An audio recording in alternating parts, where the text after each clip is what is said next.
자, 오늘은 서로 위로하라 이런 말씀으로 같이 생각을 해봅니다. 네, 우리는 말이 있죠. 아내는 남편의 따뜻한 한마디에 큰 위로를 받는다. 적은 위로가 아니고 큰 위로를 받는다. 주로 얘기를 들어보면 여성분들은 꼭 많은 것보다도 그 한마디가 그 자기의 삶에 엄청난 영향을 미친다고 그래요. 여자분만 그럴까? 그렇지 않고요. 남자분들도 그 자기 가장 사랑하는 아내, 가까이 있는 아내의 정말 어떤 그 격려, 이 한마디가 대단히 힘이 되고 용기가 되죠.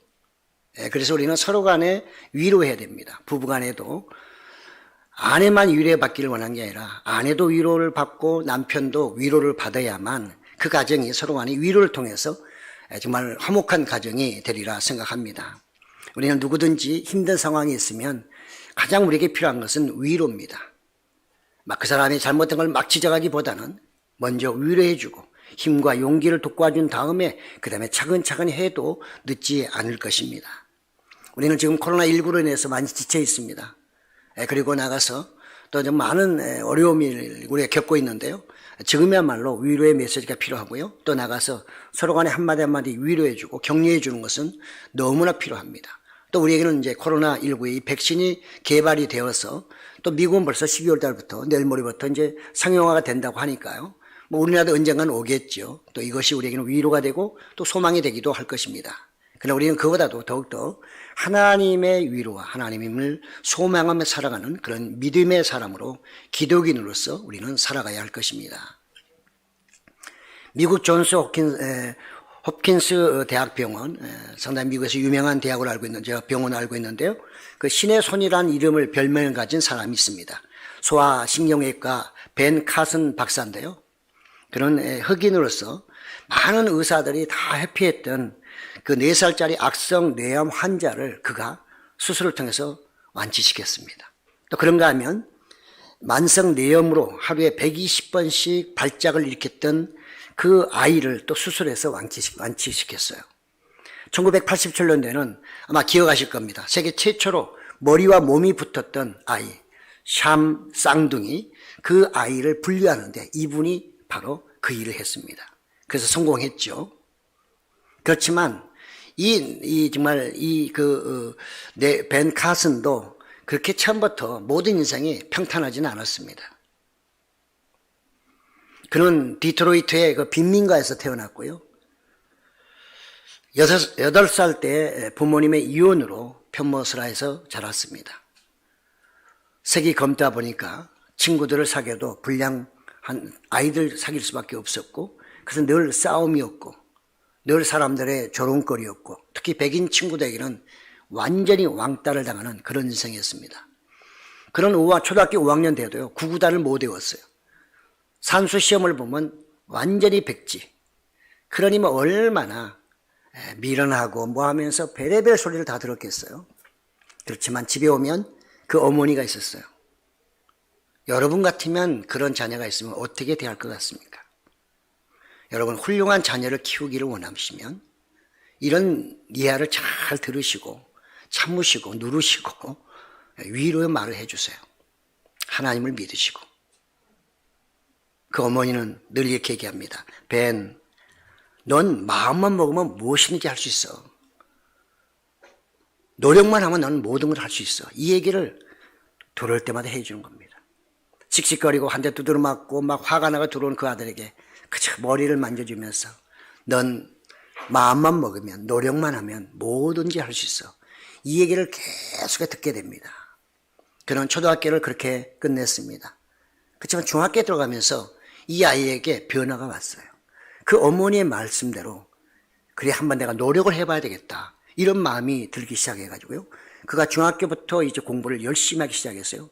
놀라운 변화가 있으면서 고등학교 졸업할 때는 전교 3등으로 졸업했답니다. 그리고 미시간 대학교에 들어갔어요.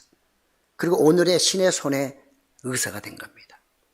그 어머니의 위로, 격려, 열받지만 그 열을 다 눌러버리고 사랑하는 마음으로 격려하고 위로했던 그 어머니의 그 말이 오늘의 신의 손이란 사람을 만들어낸 거죠.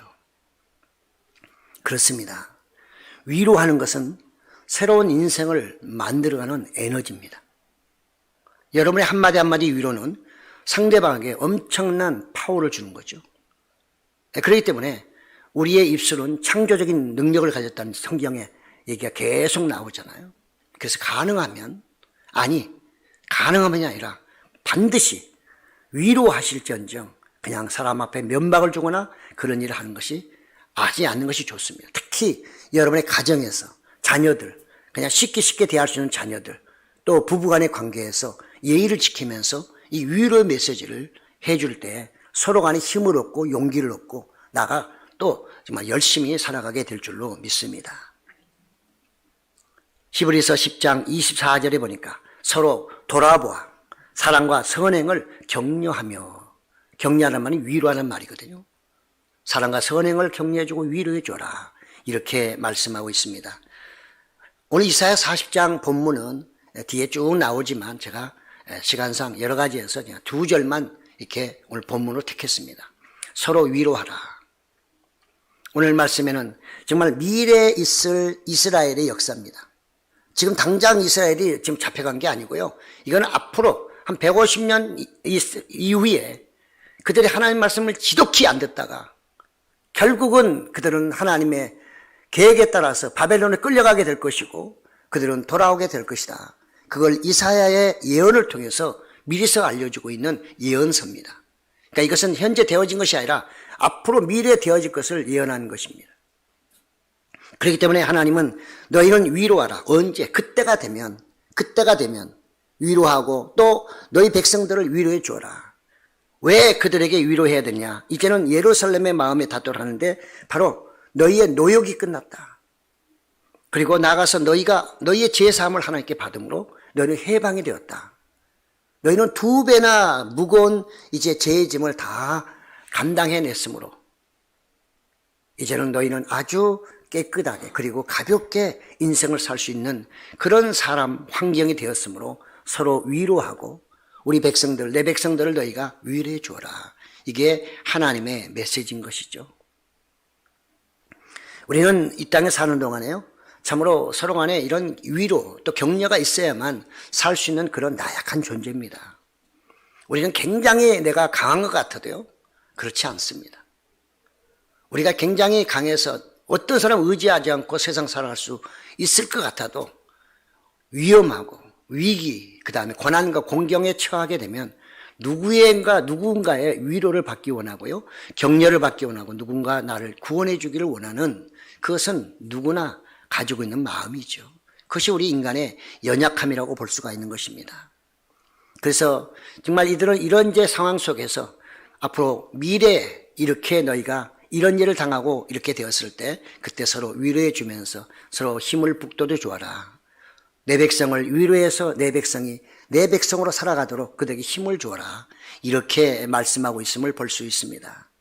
우리는 그래서 이 공동체, 너희는 이스라엘이라고 할 수가 있는데 너희 이스라엘 백성들은 서로 간에 위로하는 사람이 되어라. 이렇게 말하고 있습니다. 우리는 다른 사람은 잘해주기 바라고 나는 배충해도 되는 것은 안 됩니다. 교회든 가정이든 어디든 간에 우리는 서로 간에 이 사회라고 하는 게 공동체 사회이고 서로의 만남의 사회이기 때문에요, 나도 잘하고 상대방도 잘해야 됩니다. 나도 위로를 받으면 상대방에도 위로를 줄 수 있는 사람이 되어야 됩니다.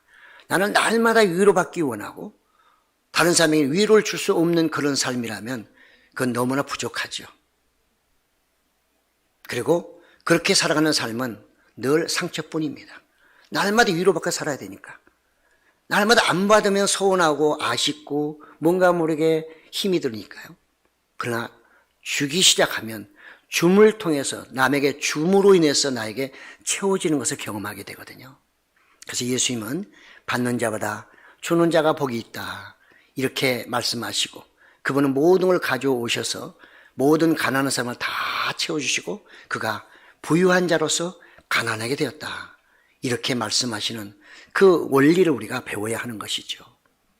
위로도 마찬가지입니다.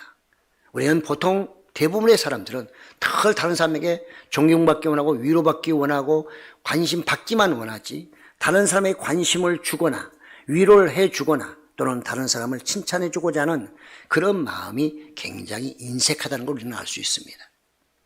그러나 오늘 성경은 말합니다. 서로 위로하라. 내 백성을 너희가 위로하라. 이렇게 하나님은 우리에게 말씀하고 있기 때문에 이제 이스라엘은 서로 간에 위로해 주는 게 그들의 의무입니다. 책임입니다. 사명입니다. 이건 해도 되고 안 해도 되는 게 아니라 반드시 해야 하는 그들의 일이라고 하는 것입니다. 왜? 하나님이 그들을 위로하시고 그들을 이제 건져주시고 사해주시고 새로운 희망의 나라로 가게 하셨기 때문에 너희들도 그런 위로를 받았으면 다른 사람들에게도 그런 위로를 주라는 것이 하나님의 말씀입니다. 고린도서 1장 3절에서 5절의 말씀을 보면 찬송하리로다. 그는 우리 주 예수 그리스도의 하나님이시요 자비의 아버지시요 모든 위로의 하나님이시며 우리의 모든 환난 중에서 우리를 위로하사 우리로 하여금 하나님께 받은 위로로서 모든 환난 중에 있는 자들을 능히 위로하게 하시는 이시로다. 내가 하나님께 위로를 받았으므로 나도 다른 사람에게 위로를 줘야 된다 그 말이죠. 제가 가끔 한 번씩 말씀드리지만 저는 저의 만남과의 관계에서 모든 사람 누구든지 간에 저를 만나는 모든 사람에게는 하나님의 은혜가 함께 하시길 늘 기도하고요. 또 가능하면 저로 인해서 그분들이 뭔가 조금이라도 유익을 얻기를 원합니다. 제가 조금 손해를 보더라도 제가 조금 아프더라도 그분들이 위로받아 그분들이 낫는다고 하면 저는 기꺼이 그것을 감당하려고 늘 애는 쓰고 있습니다. 그렇게 완벽하게 살아갔던 뜻이 아니고요. 그렇게 살려고는 애를 쓰고 그렇게 목표는 잡아놓고 나가고 있고 그렇게 안 되기 때문에 늘 하나님께 기도하며 그런 사람이 되게 해달라고 늘 기도하고 있습니다. 이것은 저만의 기도가 아니라 우리 모두의 기도가 될 줄로 믿습니다. 위로라는 말은 이 히브리어를 보면 이것은 나함이라고 하는 원어는 나함입니다. 히브리어나 헬라어나 우리와 좀 다른 것은 그 하나의 단어 속에는 반드시 부정과 긍정의 의미를 가지고 있습니다. 어떤 단어든지 긍정과 부정의 단어를 갖고 있고요. 헬라어나 또는 히브리어는 그 어휘가 굉장히 적습니다. 히브리어 다 해봤자 8,000여 단어밖에 안 돼요. 헬라어 다 해봤자 5,000 단어밖에 안 돼요. 우리는 10만이 넘잖아요. 근데 그 사람들은 그 5,000, 8,000 가지고 표현을 다 하는 것입니다. 그러니까 복합어가 많죠. 그래서 헬라어는 복합어가 대단히 많이 발전했습니다. 그래서 히브리어나 헬라어는 한 단어 안에 이 두 가지를 다 집어넣고 그때 상황에 따라서 그걸 쓰게 하는 거거든요. 그래서 우리는 똑같은 단어를 할지라도 앞뒤 문맥에 따라서 그걸 해석할 필요가 있는 것입니다. 이 위로라는 말도 그렇습니다. 위로라고 하는 말 속에는 후회하다는 말도 있고요. 그런가 하면 위로하다. 이 두 가지 의미가 같이 있어요. 왜 그럴까요? 후회하다와 위로하다는 매우 밀접한 관계가 있다는 사실이겠죠. 한번 예화를 들어보면 그 역대상 21장 15절에 보니까 하나님이 예루살렘을 멸하려 천사를 보내셨더니 천사가 멸하려 할 때 여호와께서 보시고 이 재앙 내림을 뉘우치사. 이 뉘우치다는 말이 우리말로 하면 후회하다. 이게 바로 나함이라는 원어로 봐야 가장 정확하죠. 그래서 멸하는 천사에게 이르시되 족하다. 이제는 내 손을 거두라 하시니 그때 여호와의 천사가 여부수 사람 오르난의 타작 마당 곁에 선지라. 그 여기서 하나님이 뉘우쳤다는 이 내용은 뭐냐? 다윗이 인구 조사를 하게 됩니다. 하나님이 그것을 굉장히 노하셨죠. 그래서 다윗에게 세 가지 벌을 내리게 되고 그 중에 하나를 선택할 때 다윗은 세 가지 중에서 바로 전염병, 오늘날로 하는 바이러스 이 병을 선택했고 3일 동안 그 병이 전국적으로 동시에 일어나게 되는 것이죠. 그래서 몇만 명이 죽었습니다. 여러분 우리가 몇백 명 죽어도 난리고요. 만약에 동시에 하루에 1,000명이 한 곳에서 죽어버렸다 그러면 어떻게 될까요? 그것도 무지무지한 숫자인데 몇만 명이 3일 만에 죽었다 한번 여러분 상상을 해보세요.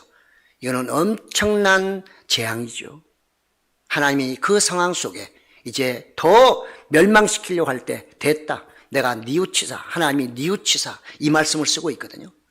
이 말씀은 이제 내가 이것으로 됐다는 거죠. 재앙은 더 이상 이제 내릴 필요가 없다. 그래서 내가 걷어들인다 그 말입니다. 그 걷어들임이 이스라엘 백성에게는 위로가 되는 것이죠. 하나님의 걷어들임이 이스라엘 백성의 위로가 되는 거예요. 그래서 하나님의 후회하심 나아가 이스라엘에게는 그것이 위로가 된다. 이런 의미로 우리가 이해를 할 수가 있는 것입니다. 그래서 우리는 그 하나님의 후회하심이라는 단어를 오해하면 안 되고요. 하나님이 실수했나 보다, 이런 의미가 아니라 하나님이 그 방향을 바꿨다, 생각 뜻을 거둬들였다, 이런 의미로 우리는 해석을 해야 하는 것이죠. 그럴 때 우리는 위로를 받습니다. 하나님의 심판이 끝났을 때 우리는 위로가 되는 것이죠. 부모가 막 때리다가 이제 분을 그치고 아이들 안아줄 때 그것이 그 아이에게는 위로가 되지 않겠어요? 헤스레라는 이 신학자는 이렇게 말합니다. 어떠한 하나님의 말씀도 하나님의 최종적인 말씀이 아니다. 인간의 행동이 변화하면 하나님의 심판도 변한다. 그래서 우리의 모양에 따라 하나님은 그 뜻을 때로는 줄이기도 하시고 당기기도 하시고 늘리기도 하시며 거둬들이기도 하신다는 말씀입니다. 우리는 요나 3장 10절도 마찬가지입니다. 하나님이 그들의 행한 것, 곧 그 악한 길에서 돌이켜 떠난 것을 보시고 하나님의 뜻을 돌이키사 그들에게 내리라고 말씀하신 재앙을 내리지 아니하시니라. 그렇습니다. 우리가 아무리 큰 죄를 졌더라도 하나님 앞에 회개하고 슈브 돌아오게 되면 그분은 우리에게 내리고자 했던 그 여러 가지 벌들을 거둬들이면서 용서해 주시는 것이죠. 그 용서를 받은 그 사람들은 얼마나 하나님의 그 위로를 받겠어요. 바로 이런 의미에서 후회와 위로는 한 단어 안에 포함되어 있다는 것입니다. 우리는 창세기 6장 6절에도 마찬가지, 하나님은 땅에 사람을 지으셨음을 한탄하사, 이 한탄함도 마찬가지 니우치사, 나함이라는 동일어입니다. 똑같은 히브리 원어를 쓰고 있습니다.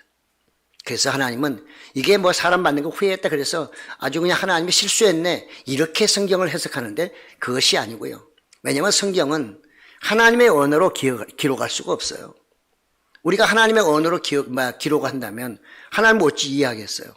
그래서 성경은 신인 동형, 하나님과 우리를 거의 같은 하나의 인격자로 보면서 감정도 거의 같이 통한다고 보면서 이런 우리가 쓰는 단어를 통해서 하나님을 표현하기 때문에 때로는 우리가 오해할 수 있는 것이거든요.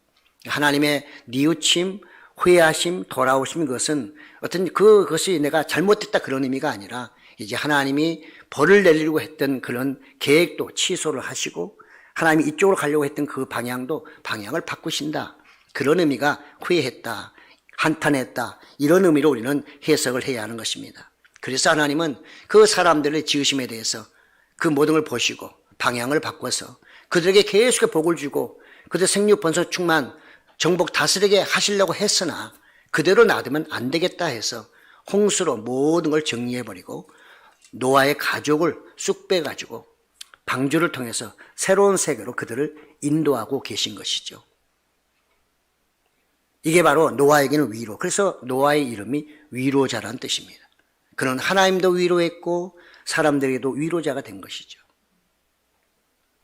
저나 여러분도 이 땅에 살면서 수많은 사람과 관계, 하나님과 관계, 모든 관계에서 위로자가 되어야 될 줄로 믿습니다.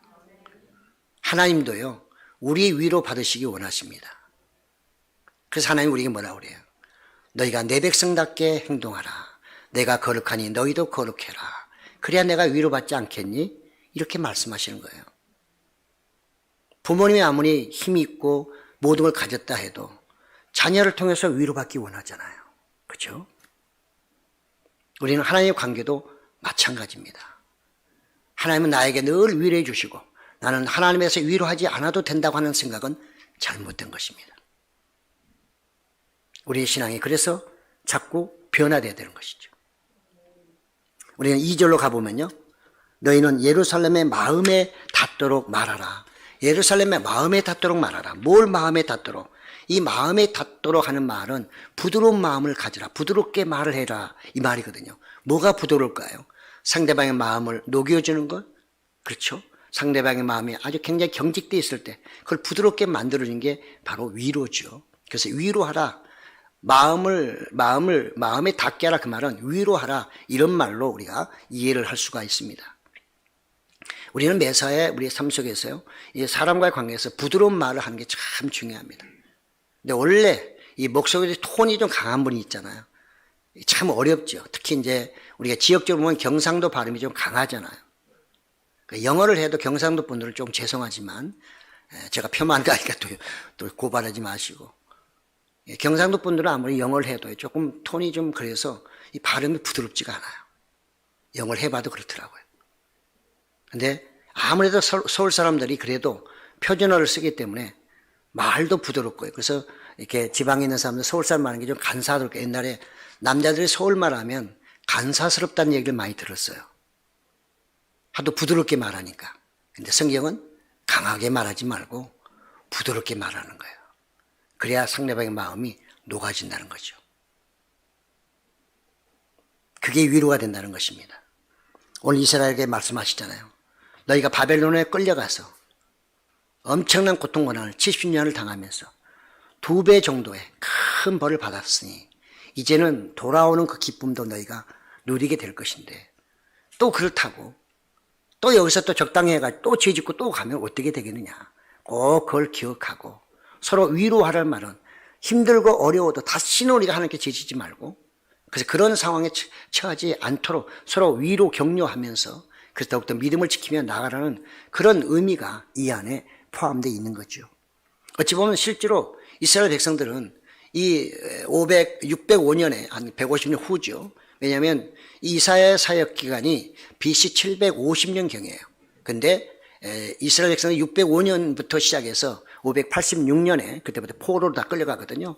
그렇게 된다면 대충 한 150년 정도 차이가 나잖아요. 그래서 이제 예레미야 시대로 넘어가게 되는데, 예레미야 시대 실제로 그들이 포로로 다 끌려갔거든요. 예레미야가 예언하고, 그러니까 예레미야 예언은 예레미야 때 그냥 갑작스럽게 이루어진 예언이 아니고 이사야의 이런 예언들이 예레미야의 입을 통해 다시 한번 나오게 된 것이죠. 하나님이 다시 그들이 경고했지만 그들은 하나님의 말씀을 듣지 않았어요.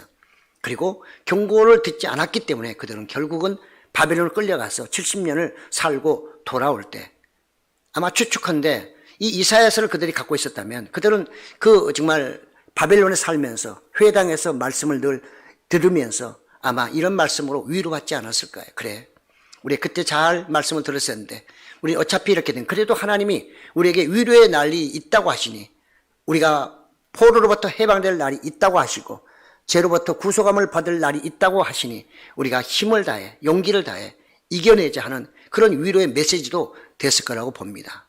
실제로 이스라엘은 그래서 70년 만에 다시 돌아오게 됐잖아요. 역사적으로 그건 증명하고 있습니다. 누구도 그건 부정할 수 없는 것이고요. 그래서 우리는 하나님의 이 말씀들이 얼마나 우리에게 유익한가 하는 것을 우리가 알 수가 있고요. 여러분, 하나님은 절대적으로요, 그분이 택한 백성에 대해서는 버리지 않습니다. 네, 구약은 특히 그렇습니다.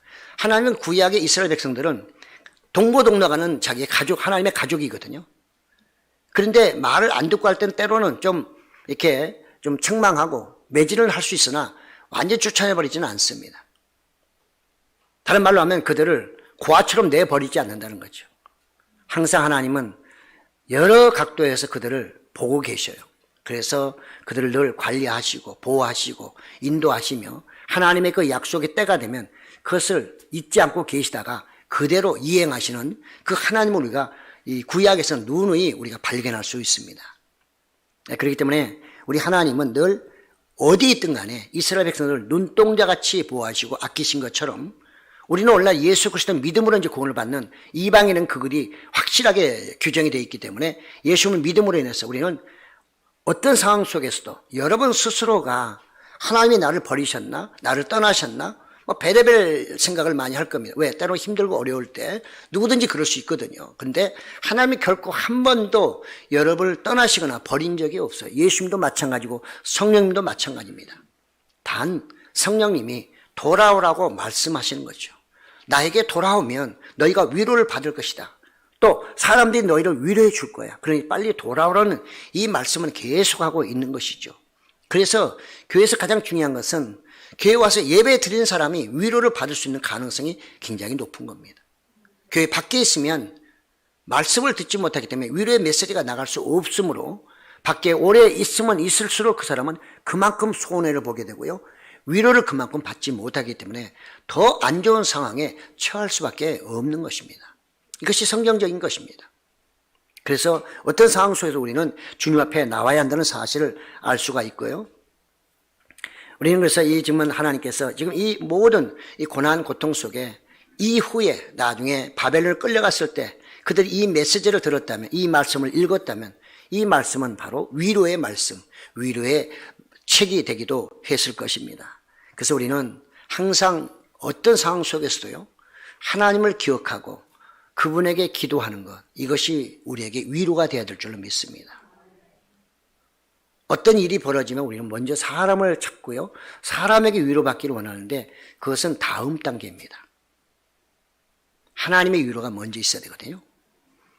그래서 예레미야 24장 7절, 하나님이 그 백성들에게 어떤 마음을 갖고 계신가 계획을 말씀하고 있어요. 예레미야가 예언했고 그들은 끌려갔으니까요.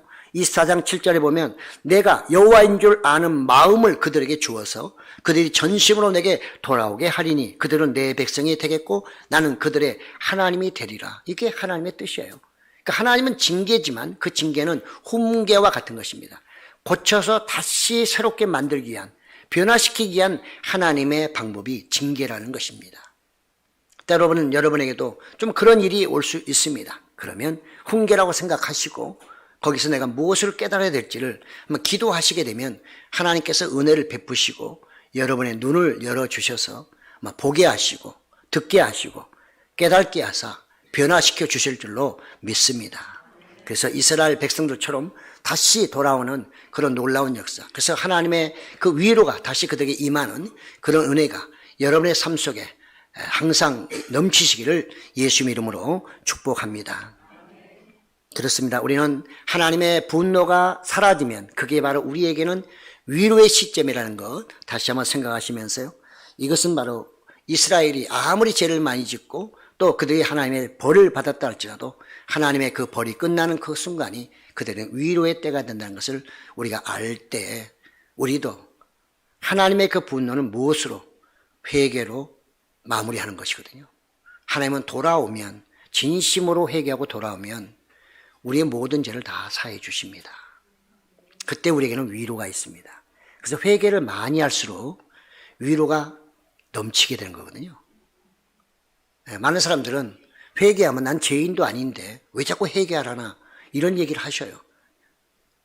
하나님 앞에서는 어느 누구도 백지나 깨끗한 하얀 천이 없어요. 하얗기는 하얀데 다 거기에 무언가 튀겨가지고 오점이 있는 거죠. 그 오점을 제거해야만 그 옷이 멋있지 않을까요? 아름답지 않을까요? 깨끗하지 않을까요? 다른 사람이 나가서 폼 좀 잡을 것 아닐까요? 아무리 비싸고 100% 실크라 할지라도 거기에 까만 점이 몇 개 떨어져 있다면, 잉크 방울이 몇 개 떨어져 있다면 그거 입고 나가서 파티장에 갈 수 있을까요? 갈 수 없을 것입니다. 바로 그거예요. 더 깨끗하게 하기 위해서 회개할 때 그걸 통해 하나님의 위로가 우리의 마음속에 계속해서 차고 넘치게 되면 그 위로의 넘침이 나중에 기쁨으로 연결되는 것을 볼 수 있습니다. 이스라엘 백성의 그것을 지금 하나님은 요구하고 계신 거죠. 저는 오늘 말씀을 통해 우리의 삶 속에 실질적으로 우리의 삶 속에 어떤 위로가 필요한가, 또 어떻게 위로를 받아야 될까 하는 것입니다. 첫째는 하늘의 영적 위로를 받아야 되는 것입니다. 모든 것은 하나님이 허락하셔야 됩니다. 하늘에서 우리에게 좋은 것을 다 주시기 때문에 하나님의 위로를 받아야 되는데 하늘의 위로를 받아야 돼요. 그러니까 영적인 위로가 가장 우선입니다. 우리가 신앙생활 하면서 신앙인으로서 하나님의 위로를 받지 못하는 신앙이라면 이건 너무나 안타까운 신앙이죠. 늘 뭐가 일어나면 사람들에게 부탁하고 그 사람들을 통해서 뭔가 해결해 보려고 하는 것은 너무나 안타깝단 말이죠. 불필요하다는 얘기가 아니라 순서가 틀렸다는 말입니다. 가장 우선적인 것이 뭐냐? 하늘의 영적인 위로가 나에게 있어야 돼요. 그래야 나머지 문제들이 늦게 오든 빨리 오든 그걸 감당할 수 있는 것입니다. 그렇기 때문에 우리는 예배가 중요한 거예요. 예배 시간에 와야 말씀도 듣고 같이 기도하면 성령이 역사하시기도 하고요. 찬양을 통해서 치료의 역사도 나타나는 것입니다. 그렇기 때문에 예배는 하나님이 가장 기뻐하시는 것이고 만나주시는 때고 우리에게 채워주시는 시간이고 우리에게 복을 주시는 시간이기도 하고요. 또 나가 우리로 하여금 깨끗하게 우리를 새롭게 하는 귀한 시간이에요. 그래서 우리가 창세기에서는 안식일 날 복을 주시고 거룩하게 구별하셨다고 말씀하고 있거든요. 그러니까 이 은혜를 늘 누려야 되는 거죠. 아무리 힘들고 어려워도 가능하면 여러분 예배 시간, 주일에 예배 시간은 빠지지 마세요. 그만큼 자기 손해보는 것입니다. 많이 빠지면 빠질수록 하나님의 위로는 그만큼 적어지는 것입니다. 그래서 예배에 참석해야만 하나님의 위로를 받게 되고 또 하나님의 그 역사함을 경험하게 됩니다. 이스라엘 백성이 70년 동안 70년 있다가 바벨론에서 그들이 다시 귀환할 때 그 이유가 뭔지 아세요? 고레스 왕의 은혜를 받아서 고레스 왕이 그들에게 돌아가게 하지만 그때 주는 은혜는 뭐냐? 너희가 돌아가서 고토에 돌아갔으면 돌아가되 반드시 너희는 성전을 건축해서 나를 위하여 하나님께 기도해다오. 이게 목적이었어요. 하나님은 고레스 입을 통해서 하나님이 원하시는 성전을 재건축하고 거기서 그들이 하나님께 제사드리기를 전심으로 제사드리기 원했던 게 하나님의 귀환의 목적이었어요. 뜻이었어요. 여전히 그 땅은 이스라엘 땅이 아니고 바벨론 땅이고 나중에는 바사의 땅이었어요. 하나님이 우리에게 가장 먼저 원하시는 것은 예배의 회복이고요. 하나님과의 관계의 회복이고 그걸 통해 하나님의 위로 받는 것이 가장 우선입니다. 수많은 사람 간증을 들어보세요. 그들이 모든 엄청나게 어려울 때 하나님의 위로가 먼저 임한 후에 하나하나 모든 게 전개가 되지 하나님의 위로가 없이 전개되는 경우는 없어요. 두 번째는요. 신앙생활 가운데 간섭의 위로를 받아야 돼요. 간섭의 위로. 하나님이 사랑하는 자에게는 다양하게 간섭하십니다. 저는 이런 간섭의 그런 경험을 과거에 좀 해봤기 때문에 이런 말씀을 전할 수 있다 생각합니다. 다양하게. 나쁜 길로 갈 때는 그 길을 막아주시기도 하고 또 누구를 뭐 하려고 할 때는 내 생각은 도저히 안 되는데 여러 가지 방법을 통해서 하나님이 간섭하는 게 분명하게 보여진단 말이죠. 그건 부정할 수 없는 하나님의 간섭이에요. 신앙의 양심을 가지고 그거는 사람이 했다고 말할 수 없는 그런 특별한 하나님의 간섭이 제 삶 속에 많이 있었어요. 아브라함, 이삭, 야곱도 마찬가지, 다윗의 인생도 마찬가지였어요. 여러분들은 신앙생활을 하시면서 그런 하나님의 간섭이 얼마나 있다고 생각하십니까? 그런 간섭을 많이 받아보셨나요? 하나님이 여전히 지금도 나의 삶을 간섭하고 계시고 그 간섭이 책망이 아니라 위로로 오는 것을 경험하고 계신가요? 그게 있어야 돼요. 그래야 삶 속에서 찌들어지고 때로 힘들고 어렵고 고통, 고난이 온다 할지라도 하나님의 그 간섭의 위로가 나에게 힘이 되는 거거든요. 그래, 이렇지만 그래도 하나님이 나에게 함께 하시고 나를 간섭하시고 이끌어 가시는구나. 이걸 느낄 수만 있다면 여러분의 삶 속에 어려움이 있어도요. 그거 다 이겨낼 수 있어요. 이것이 없으면 아무리 잘되고 뭐해도요. 조금만 정하면 금방 쓰러지고 넘어져 버려요. 뿌리가 없으니까. 그래서 우리에게는 바로 이 하나님의 간섭을 통하여 위로가 있어야 된다. 여러분의 삶 속에서. 특히 개인적인 삶 속에서. 조금 저가지만 고린도후서 7장 6절에는 그래서 낙심한 자들을 위로하시는 하나님이 낙심한 사람들을 위로해 주시는 하나님이 그래서 디도가 오므로 우리를 위로하시고 바울이 디도를 기다리다가 디도를 만나고 다시 그가 돌아왔을 때 그가 위로를 받아요. 하나님의 간섭이란 말이죠. 하나님의 간섭하여 디도를 다시 그 시간에 좀 늦게 왔지만 그래도 돌아오게 함으로써 만남으로 인해서 하나님이 하셨구나 하는 걸 바울이 충분하게 알았기 때문에 이런 메시지를 쓰고 있는 거거든요. 마지막 세 번째는요. 사회생활 가운데 위로가 있어야 돼요. 우리 인생은요. 땅의 관계입니다. 땅의 관계. 우리는 늘 땅을 밟고 살잖아요. 하늘만 그냥 발 둥둥 떠가지고 하늘에서만 살 수 없어요. 그렇죠? 조금 하늘에 있다가도 땅으로 내려와야만 편해요. 그래서 우리가 세상에서 연세가 드시면 어디로 간다고요? 땅으로 내려가요. 연세가 많이 드시면 아파트보다는 뭔가 땅을 밟기를 원하는 게 우리의 모습이에요. 성경도 너희가 때가 되면 땅으로 돌아가리니 이런 말씀은 무관하지 않습니다. 수많은 사람과의 땅에서의 만남, 이 만남의 축복이 없으면 안 돼요. 그러니까 여러분도 만남의 축복이 되셔야 되고요. 다른 분도 다른 사람에게 만남의 축복으로 이렇게 연결이 돼야 돼요.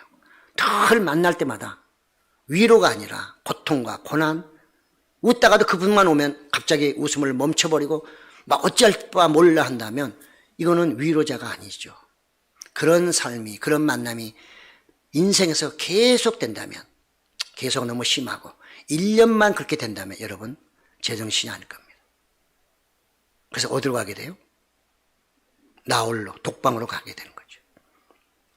한 유명한 연예인이 여러 가지 성추행으로 했는데 사실은 이제 무혐의로 재판을 받았어요. 근데 지금은 사람 만나기가 무섭다는 거예요. 그 집에만 있는 거예요. 축구를 워낙 좋아하니까 축구 동호회만 나가지 그 외에는 만나지를 않는 거예요. 왜? 모든 것들이 이제는 다 자기를 상하게 하는 것으로만 생각하니까 이러면 안 되잖아요.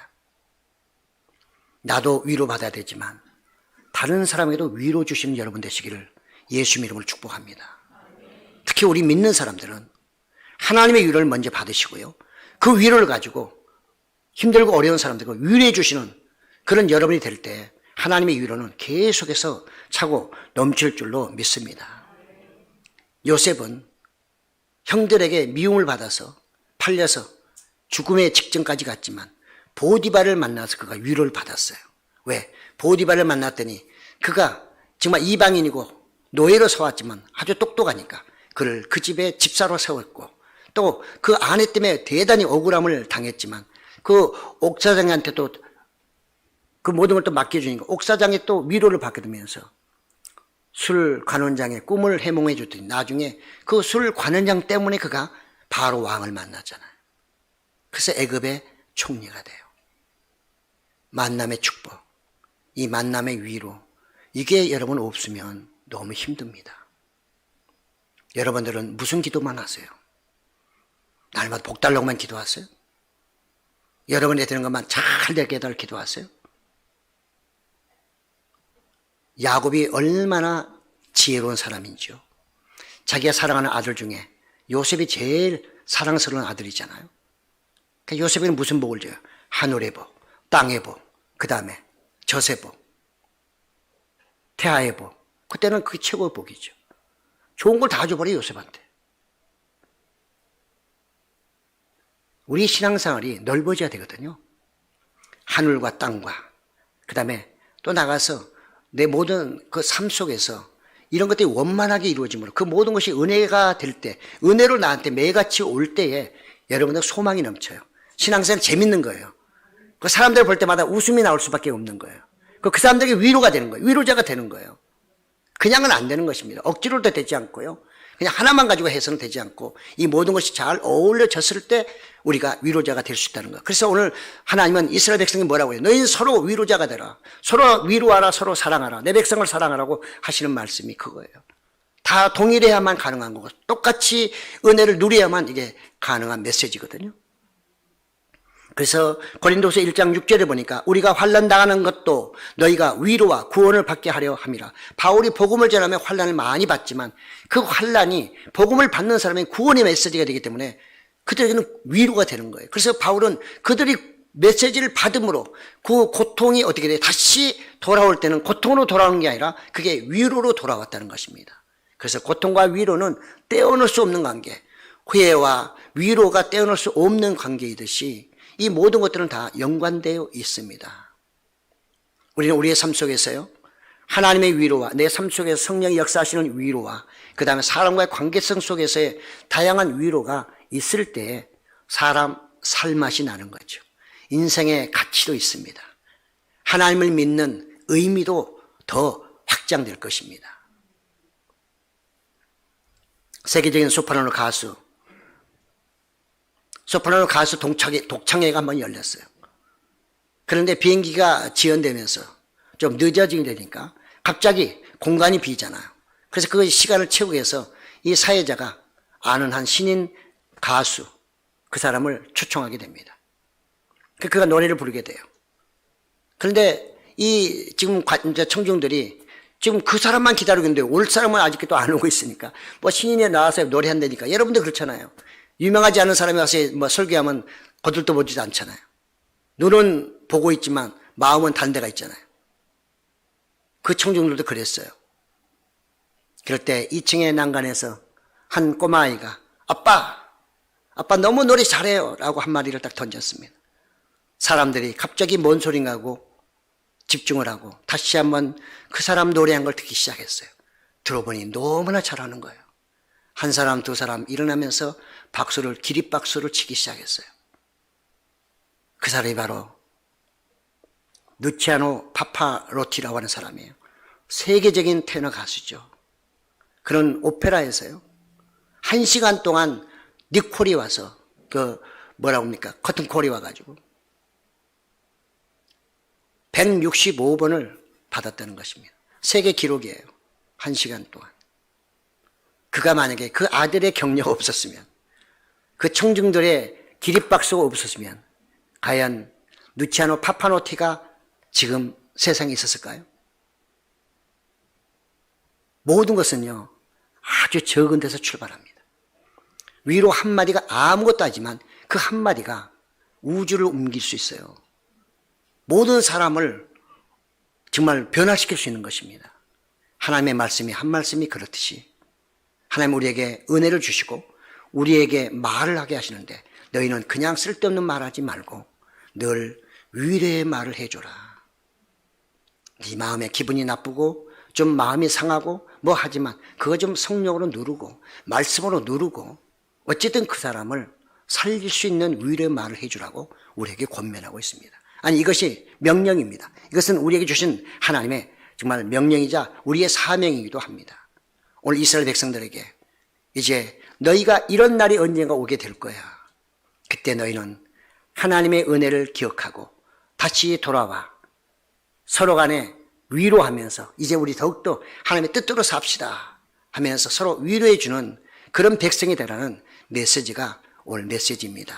우리는 오늘 이 말씀을 또 우리가 다시 한번 들으면서 항상 저나 여러분이 위로의 말을 함으로 많은 사람을 살려내는데 귀한 정말 사명을 감당하시고요. 또 위로 한마디가 엄청난 에너지라는 것을 잊지 않는 저와 여러분 꼭 되시기를 예수의 이름으로 축복합니다. 아멘.